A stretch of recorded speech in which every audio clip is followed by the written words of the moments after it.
मंजिल उन्हीं को मिलती है जिनके सपनों में जान होती है। पंखों से कुछ नहीं होता, हौसलों में उड़ान होती है। परम सम्मानित संत महात्माओं के श्री चरणों में वंदन करती हूँ। समारोह के अतिथियों को सादर प्रणाम करती हूँ, वंदन करती हूँ, अभिनंदन करती हूँ।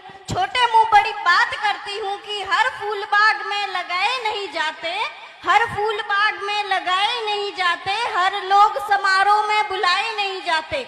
और कुछ तो पास रहकर भी याद नहीं आते, कुछ दूर रहकर भुलाए नहीं जाते। और कहना चाहूंगी कि दिलों की भी अपनी अपनी भाषा होती है, किसी से आशा तो किसी से निराशा होती है। आप जैसे अतिथि कम ही देखे हैं जिनसे मिलने की बार बार अभिलाषा होती है। इस समारोह के भामाशाहों को कहना चाहती हूँ कि मूरत सुन कीरत बड़ी, बिन पाखा उड़ जाए, मूरत तो मिट जावसी, कीरत कटे नी जाए।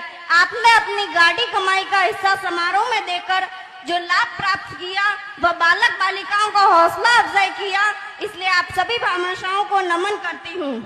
आदरणीय बंधुवरों, जैसा कि इस समारोह का उद्देश्य हमारे समाज में शिक्षा का व्यापक प्रचार प्रसार करना है, तो जहाँ ज्ञान है वही सुख है, बिना ज्ञान पूरा दुख है। जरूरी नहीं कि रोशनी चिरागों से ही हो, शिक्षा से भी घर रोशन हो सकते हैं, क्योंकि शिक्षा सबसे शक्तिशाली हथियार है। इसके बलबूते पर आप दुनिया को बदलने की शक्ति प्राप्त कर सकते हैं। मेरे विद्यार्थी भाइयों बहनों को कहना चाहती हूँ कि मेहनत आपके पिताजी से सीखिए, संस्कार माँ से, ज्ञान गुरु से, बाकी सब दुनिया सिखा देगी।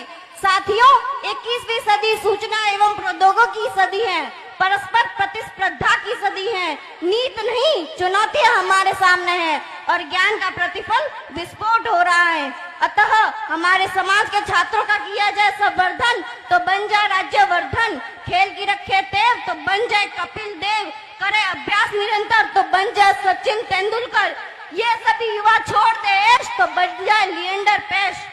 अगर इनको दिया जाए खुराक पानी तो बन जाए पंकज आडवाणी। याद रखे छोटे छोटे बिंदु तो बन जाए पीवी सिंधु, दी जाए ऊर्जा तो बन जाए सानिया मिर्जा, जुटाया जाए सोर्स तो बन जाए अंजू बाबी जॉर्ज। यदि हम सब समाज बंधु ठान ले तो अपने समाज में भी सचिन जैसे बल्लेबाज, ध्यानचंद जैसे हॉकी जादूगर, विजेंद्र जैसे मुक्केबाज, दिनेश जैसे कबड्डी खिलाड़ी व दीपक जैसे फुटबॉलर तैयार कर सकते हैं। नारी शक्ति भी कम नहीं है।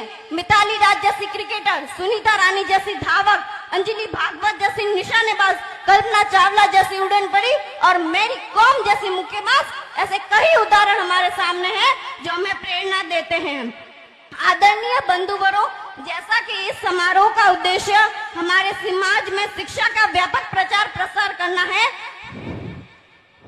बंधुवरों, हम शिक्षा के साधन का उपयोग करके जीवन में कुछ भी मुकाम हासिल कर सकते हैं और इसका जीता जागता उदाहरण हमारे समाज के प्रेरणीय आदरणीय एडिशनल एसपी श्री प्रवीण जी सेवाड़ा, सीडीपीओ श्री घेवर जी मेड़ा एवं व्यापार जगत में ऊंची उड़ान भरने वाले मेरे चाचा जी दिनेश जी भाटी अण्णा मौजूद हैं। इन तीनों महानुभवों की प्रगति का मुख्य कारण शिक्षा ही है। शिक्षा निश्चित रूप से किसी व्यक्ति के जीवन की गुणवत्ता निर्धारित करती है। शिक्षा व्यक्ति के ज्ञान कौशल में सुधार करती है। शिक्षित व्यक्ति कहाँ पर क्या बोलना है, कैसा व्यवहार करना है और अपने व्यक्तित्व और दृष्टिकोण को विकसित करता है। आज के समय में सबसे उल्लेखनीय बात यह है कि शिक्षा लोगों को रोजगार देने में अहम भूमिका रखती है, रोजगार की संभावनाओं को प्रभावित करती है। जैसे कोई पढ़ा लिखा युवा कहीं जाएगा तो उसे अच्छी नौकरी या काम मिल जाएगा, लेकिन कोई कम पढ़ा लिखा व अनपढ़ किसी नौकरी की तलाश करेगा तो उसे कोई दुकानदार भी रखने से हिचकिचाएगा। साथ ही प्रत्येक व्यक्ति के लिए शिक्षा बहुत महत्वपूर्ण है, क्योंकि शिक्षा समाज के सभी क्षेत्रों में प्रगति का माध्यम होती है। शिक्षित लोग ही समाज में समृद्धि, विकास और सामाजिक उत्थान में महत्वपूर्ण योगदान रखते हैं। साथियों, अपनी औकात इतनी बढ़ाओ कि जिस इंसान से तुम 2 मिनट बात करने के लिए तरसते हो, वो फ्यूचर में तुमसे 2 मिनट मिलने के लिए अपॉइंटमेंट लेकर आए। पढ़ाई, पढ़ाई और पढ़ाई, यही तुम्हारा सबसे बड़ा हथियार है। इसको सही तरीके से यूज करना जान लिया तो समझो सब जान लिया। एग्जाम कोई भूत नहीं है जो तुम्हें खा जाएगा। जवाब देने से तब तक मत रुकना जब तक तुम सेटिस्फाइड ना हो जाओ। रफ्तार से लिखना, अभी सही लिखने की प्रैक्टिस करना। जब लिखो तब ऐसा लगे कि यही है असली टॉपर। ये पेन तुम्हारी तलवार है और पेपर तुम्हारा दुश्मन। ये आंसर शीट तुम्हारे जंग का मैदान है। तुम्हारे पेन को पेपर से लड़ने के के लिए एक सेकंड भी मत रोकना।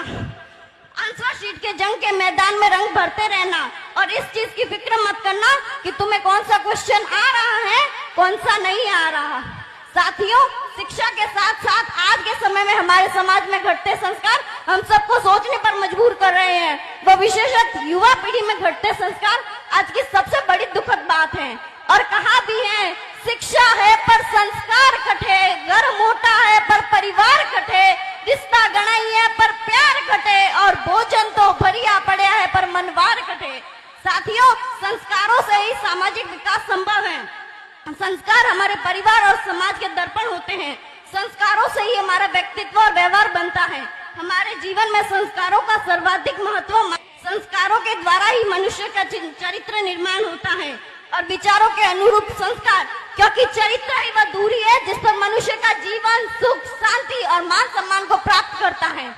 मेरे समाज के वरिष्ठों व माताओं को कहना चाहती हूँ कि याद रखें, बुढ़ापे में रोटी आपको आपकी औलाद नहीं, आपके दिए संस्कार खिलाएंगे। एक बात और कहना चाहती हूँ कि किसी बच्चे को अगर खिलौना या उपहार नहीं दिया जाए तो वह कुछ देर रोएगा, मगर संस्कार नहीं दिए जाए तो वह जीवन भर रोएगा। इसलिए सभी माँ बाप अपने नैनियालों को अच्छे संस्कार जरूर देवें। मेरी अबोध बहनों के लिए कहना चाहती हूँ कि दुर्योधन है दुशासन, पग पग पर बन अवरोध खड़े, कुछ कुटिल काल के अनुयायी हैं, शकुनी के शैतान बड़े, कलियों की कोमल मूरत को कर देंगे पल में तार तार, मन के सारे श्रृंगारों को कर देंगे क्षण में शार शार। इसलिए तुम्हें दरिद्रों से सावधानी पूर्वक रहना है। अपने भाइयों को कहना चाहती हूँ कि